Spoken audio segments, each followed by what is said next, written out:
Imagine this.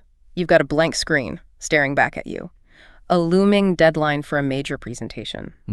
Or maybe you're standing at the precipice of a really big decision, changing careers, starting something new, even just asking someone out. Yeah, those moments. Suddenly your heart starts to pound, a cold, gripping dread takes hold. Yeah. And that invisible force whispers, don't even try, what if you mess it up?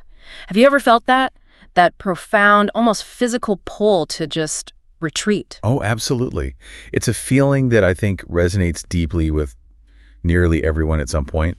That whisper, it's more than just nerves. Right. It's often rooted in a really deep-seated fear of failure, and it can be incredibly powerful in, holding us back. Absolutely. And that's exactly what we're diving into today. Our mission is to truly understand why. Why are we as humans so profoundly afraid of failure? And how does that connect to perfectionism? That tricky thing. Exactly. And what it does to our willingness to actually take risks. We want to shed some light on these hidden drivers, explore maybe some surprising insights, and offer you tangible ways to maybe reframe your relationship with mistakes and challenges. Let's unpack this. Let's do it. So to really get a handle on this invisible force, this don't even try voice, we need to dig into the psychology behind it. And that brings us to something called aticophobia. Aticophobia, yeah. It comes from the Greek word atisches, meaning unfortunate. And it's way more than just disliking failure. Okay. It's an intense, often kind of irrational fear. It makes people actively avoid any situation where an unsuccessful outcome is even a remote possibility. Wow. So like exams, job interviews. Exactly. Think about the anxiety before a big test, the dread of an interview, even hesitating to start a new relationship or chase a dream career because, well, what if it doesn't work out? Right. This isn't just mild discomfort. It can be a deep-seated terror that literally paralyzes you. It sounds like that fear could almost become a self-fulfilling prophecy then. How does that work, that destructive cycle? Oh, it's a classic trap. Yeah. If you're so terrified of failing a test, for instance, that you refuse to study, or maybe you don't even show up, you've basically guaranteed failure for the whole class. Yeah. Right? The fear itself stops the very action that could lead to success. So the fear's prediction comes true. And that must have wider impacts too. Definitely. This fear can cascade into a whole range of emotional and psychological issues. Shame, depression, chronic anxiety, even panic attacks.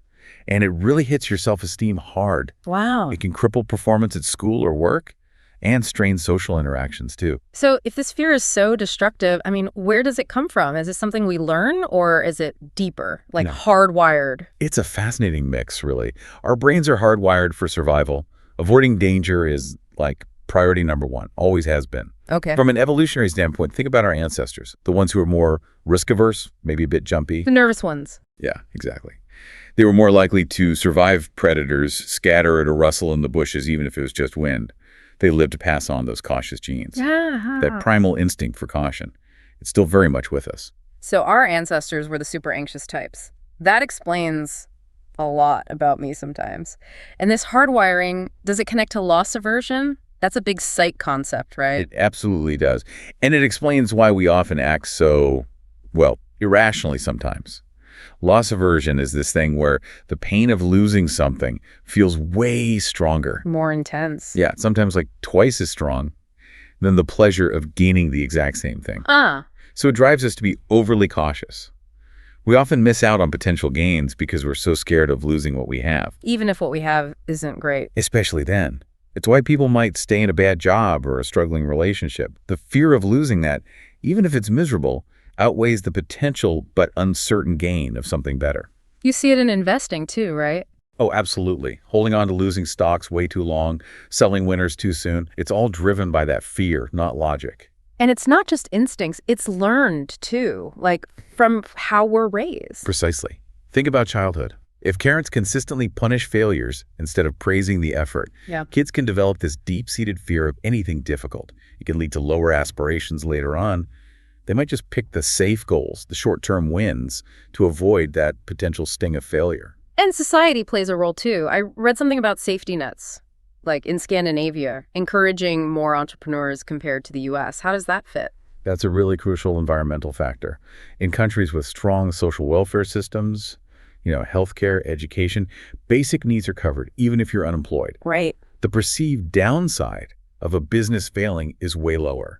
The fear of losing your house, your health insurance, your basic survival because a venture didn't work out, it's just less daunting. So the safety net makes risk-taking feel safer. Exactly. It makes that leap into entrepreneurship feel less like jumping off a cliff and more like a calculated risk. Yeah. It directly encourages innovation because the consequences of failure are softened. It really shows how external factors can dial that fear of failure up or down. Okay, so moving from that big, general fear of failure, let's zoom in on perfectionism. It seems positive on the surface, right? Striving for the best. But you called it a double-edged sword. It absolutely is perfectionism. Well, it's a personality trait, pretty complex, actually. Yeah. It involves striving for flawlessness, setting incredibly high standards, and being super critical of yourself. Sounds admirable, but... But yeah, there's a potent dark side that often creeps up on you. So how does it relate to aticophobia, that fear of failure we talked about? They sound similar but different. That's a great point. They are distinct, though related.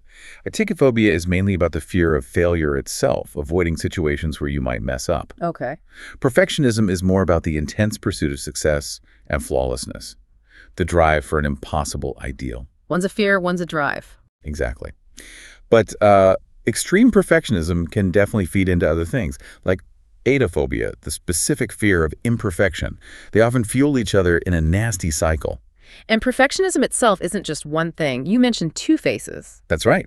Psychologists talk about perfectionistic strivings and perfectionistic concerns. Strivings are the good side. People see high standards, goal-oriented, aiming for excellence. That can drive amazing achievements.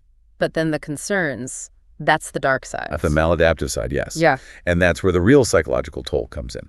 It's marked by excessive worry about mistakes, constant self-doubt, and this pervasive belief that other people expect you to be perfect. Ah, the social pressure. Yes.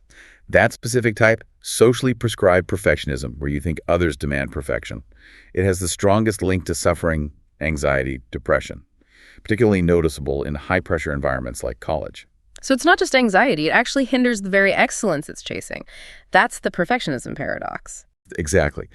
Despite looking like dedication, perfectionism can paradoxically lead to more anxiety, crippling imposter syndrome, feeling like a fraud, even when you succeed. Yeah, I know that feeling. Chronic stress, burnout. It often stifles real creativity and growth because perfectionists prioritize avoiding mistakes above all else. They stick to the safe path, but they know they can do perfectly instead of taking risks or exploring the unknown where real learning happens. And we've seen this play out very publicly, haven't we? It can be heartbreaking. Absolutely. Think of Simone Biles in gymnastics or Naomi Osaka in tennis. Titans in their fields, right? Symbols of peak performance. No. Yet both step back from huge competitions, citing mental health struggles. Struggles deeply worsened by the immense pressure to always win, the societal expectation of constant perfection. It really highlights the toll. It's a stark reminder. Even the highest achievers can be crushed by this relentless pursuit of flawlessness. So how do we break free? It sounds like a lot is about how we think about things, our abilities, failure itself. Which brings us to Carol Dweck's work on mindsets, right? Yes, Carol Dweck's research on fixed versus growth mindset is absolutely fundamental here. It gives us a framework for understanding how we see our intelligence, our talents, and how that view shapes our whole approach to challenges. Okay, so fixed mindset. That's believing your talents are just static, set in stone. Pretty much. You're either good at something or you're not. End of story. So if you try something and aren't immediately great... You might just think, well, I don't have the talent for that, and give up. Why bother trying if it's fixed? That sounds really limiting. It leads to avoiding challenges, fearing failure. Because failure means you just aren't good enough, fundamentally. Spot on. A setback feels like a final judgment on your core ability, like thinking, I'm bad at public speaking, so I can never be a leader. That's fixed mindset, closing doors before you even try. But growth mindset, that's a total shift, isn't it? A complete paradigm shift. With a growth mindset, you believe abilities can be developed through effort, through practice, through perseverance. So challenges aren't threats. No, they become opportunities. Opportunities to learn, to get better, to grow. Instead of, I'm bad at public speaking, it's, I haven't developed strong public speaking skills yet, but I can practice and learn. It's all about the power of yet. I like that. But is it just, positive thinking? Yeah. Or does it have real tangible benefits? Oh, it's incredibly powerful, way beyond just feeling better. First, it builds resilience. People with a growth mindset bounce back better from setbacks because they see them as temporary learning moments. Okay. Dweck's studies even looked at brain activity. When reviewing mistakes, fixed mindset folks showed no processing activity. They literally weren't learning from errors. Wow. But growth mindset people, their brains lit up. They were actively, demonstrably learning from mistakes. Which means it must enable iteration, like constantly improving. Exactly. If you have a growth mindset, negative feedback isn't a personal attack to avoid. It's valuable data, impersonal information to help you improve. Crucial for innovation. Absolutely essential for adapting products, refining ideas, testing things out. Think of a software developer getting bug reports. Fixed mindset sees failure. Growth mindset sees vital info to make the code better. And it opens doors personally, too, not just professionally. Totally. It frees you from being defined by past struggles or what you think your natural limits are. You gave the example of India Wright. Right, banking to PR. Yeah, a huge leap. She embraced learning in a totally new field because she believed she could acquire the skills through effort. Pure growth mindset, allowing her to venture into the unknown. What's really striking here is how it completely reframes failure. It's not the end, it's just part of the process. We really need that radical shift. Failure isn't a judgment on our worth. It's just an essential, unavoidable part of learning anything meaningful. Like babies learning to walk. The perfect analogy. They fall constantly, right? Sometimes hard, but nobody judges them. Parents cheer every wobbly step, every attempt. They see it as progress. We should give ourselves that same grace. We absolutely should. Celebrate the effort, see the learning in the stumbles. And history is full of successful failures, people who embodied this. Edison. Right. Found 10,000 ways that would not work for the light bulb. He saw them as steps, not failures. Or J.K. Rowling. How many rejections for Harry Potter? 12 publishers turned it down. Those weren't failures, they were just part of the journey to becoming a global phenomenon. It shows persistence fueled by belief in the work, not being derailed by setbacks. Perfect examples. And this idea is actually formalized now, isn't it? Like in agile development. Yeah. The concept of good failure. Yes, absolutely. Especially in tech and product development, learning is the top priority. The principles are simple, but powerful. Fail fast, fail often, and fail better. Okay, fail fast. What's the idea there? Learn quicker, basically. Get a basic version out there, get user feedback immediately, and iterate fast.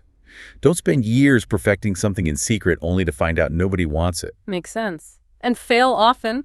Sounds counterintuitive. But each failure, each discarded prototype generates new knowledge. More attempts mean more data points for learning, opening doors to better solutions eventually. Got it. So fail better is about learning from the failure.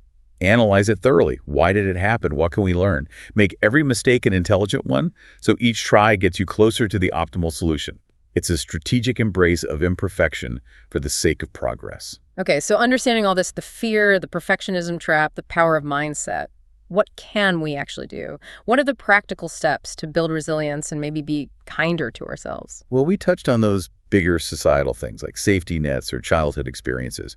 Knowing about those helps us see the context of our fears. Right. But for individual actions, Adam Grant, the organizational psychologist, has some really great practical advice. Oh yeah, his work is brilliant. What does he suggest? 4 key things.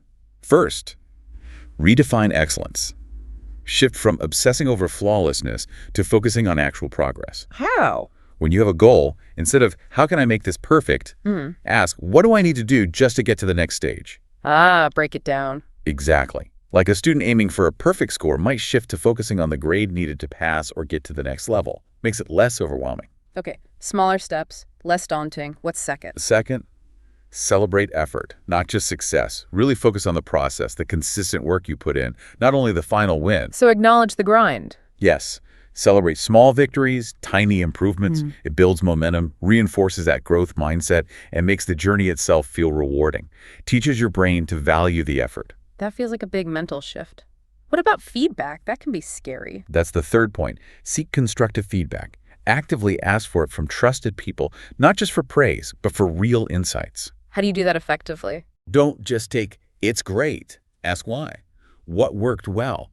What specifically resonated? How could I have approached X differently? Turn feedback from a threat into a learning tool. Okay.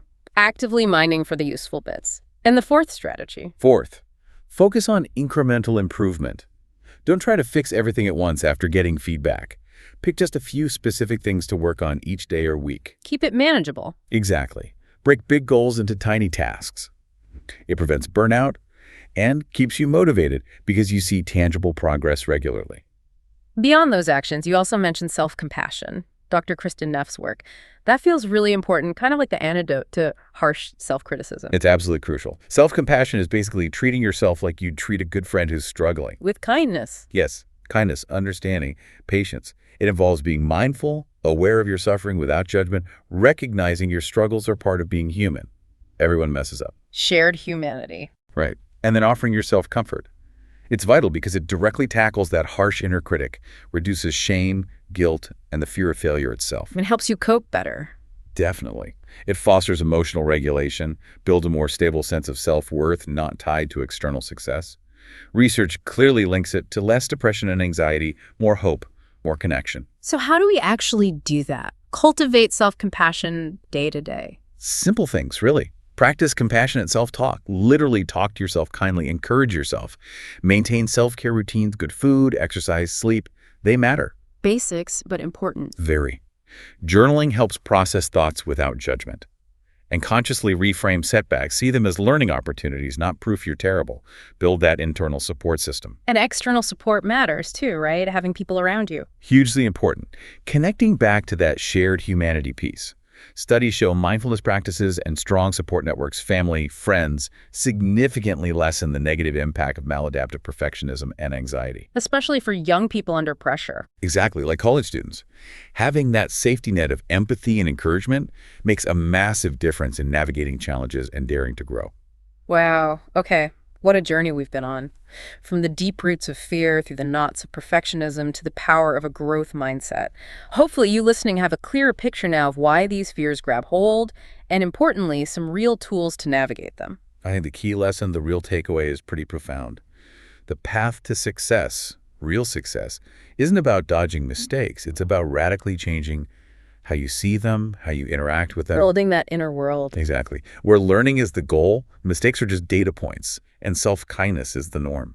So here's a thought to leave you with. What small, deliberate step, one you've maybe held back on because of that fear, will you take today? Not aiming for perfection, just genuine curiosity, just to see what happens next. Yeah. Embrace the imperfection. Embrace the messy, ongoing journey of growth.